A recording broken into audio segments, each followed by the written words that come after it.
অর্জুন সিং এর নামে জগদ্দল থানায় অভিযোগ ভাটপাড়ার কাউন্সিলর অভিমন্যু তিওয়ারির। অভিযোগের প্রেক্ষিতে অর্জুন সিংকে কাল থানায় তলব করা হয়েছে। সকাল 11টার মধ্যেই জগদ্দল থানায় অর্জুন সিংকে তলব করা হয়েছে। জেহাদি প্রসঙ্গে অর্জুন সিং মন্তব্য করায় তাকে থানায় ডেকে পাঠানো হয়েছে। আগামীকালই তাকে ডাকা হয়েছে। ভাটপাড়ার কাউন্সিলর অভিমন্যু তিওয়ারি, তার অভিযোগ।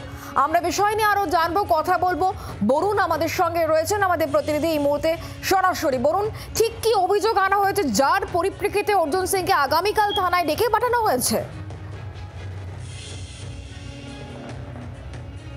দেখো, দুদিন আগে কিন্তু অর্জুন সিং তিনি কিন্তু সাংবাদিক বৈঠক করে তিনি কিন্তু সংবাদ মাধ্যমের সামনে জানান যে এই যে ঘটনা ঘটছে, অর্থাৎ শুভেন্দু অধিকারীকে মারার ঘটনা যেটা ঘটছে, এটা একেবারেই জেহাদিরা করবে এবং জেহাদিদের যে সম্পর্ক, সেই সম্পর্কটা কিন্তু সমস্তটাই কিন্তু একেবারেই রাজ্য সরকারের যে যারা রয়েছেন তাদের সঙ্গে সম্পৃক্তভাবে যুক্ত। এবং তিনি জেহাদিদের নিয়েও বেশ কিছু কথা বলেন। সেই কথা প্রসঙ্গেই কিন্তু একেবারেই আজকে অভিমন্যু তিওয়ারি তিনি কিন্তু অর্জুন সিং এর নামে এফআইআর করেন জগদ্দল থানায়। 20 নম্বর ওয়ার্ডের কাউন্সিলর তিনি কিন্তু এফআইআর করেন এবং এফআইআর করার পরেই কিন্তু একদম জগদ্দল থানা তড়িঘড়ি কিন্তু অর্জুন সিংকে কালকে সকাল 11টার মধ্যে জগদ্দল থানায় উপস্থিত থাকার নির্দেশ দিয়েছেন।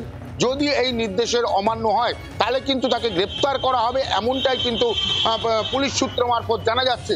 যদিও এখনো পর্যন্ত অর্জুন সিং তিনি কিন্তু বাইরে রয়েছেন, তার কাজের জন্য তিনি বাইরে গিয়েছেন, এখনো পর্যন্ত তিনি কিন্তু ফেরেননি।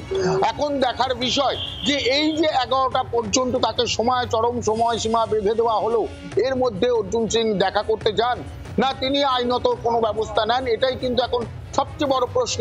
এবং এই যে অভিমন্যু তিওয়ারি যিনি কিন্তু অভিযোগ করেছেন, যে অভিযোগ জগদ্দল থানায় করা হয়েছে, সেই অভিযোগ কতটা ভিত্তি বা কতটা ভিত্তিহীন সমস্তটাই কিন্তু বোঝা যাবে গতকাল কি ঘটনা ঘটে, অর্থাৎ আগামীকাল কি ঘটনা ঘটে সে তার উপরেই কিন্তু নির্ভর করবে। তার কারণ হিসাবে কিন্তু একটা বলাই যায়, একেবারেই তিনি একটা সংবাদ মাধ্যমের সামনে কিছু বলেছেন, সেই হিসাবে যে অভিযোগ দায়ের করা হচ্ছে যে একেবারে প্রোপাগান্ডা ছড়ানো হচ্ছে এবং এ নিয়ে যে রাজ্য বা রাজনীতি বা সমাজ ব্যবস্থা এর মধ্যে কিন্তু একটা বড়সড় দুর্ঘটনা ঘটতে পারে বা বড়সড় কোনো ঘটনা ঘটে যেতে পারে, যে উস্কানিমূলক যে মন্তব্য বলা হয় যাকে, সেই ধরনের মন্তব্যই নাকি অর্জুন সিং করেছেন, এমনটাই কিন্তু তার তরফ থেকে থানায় অভিযোগ করা হয়েছে।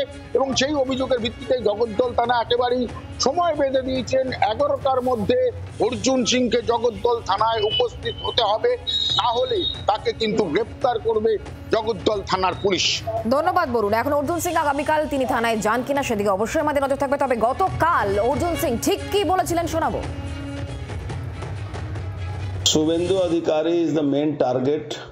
তৃণমূল কংগ্রেসের জেহাদি সংগঠন। শুভেন্দু অধিকারী সব থেকে বড় থ্রেট আছে, এর মধ্যে কোনো সন্দেহ নেই।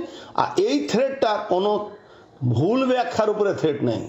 এটা সেন্ট্রাল এজেন্সি থেকে নিয়ে রাজ্য এজেন্সিকে বলেছে, কিন্তু আমি বলবো সেন্ট্রাল এজেন্সিকে কি আপনারা প্রোটেকশনের ব্যবস্থা করুন। রাজ্য এজেন্সি মারিয়ে দেওয়ার চক্রান্ত বারবার করছে।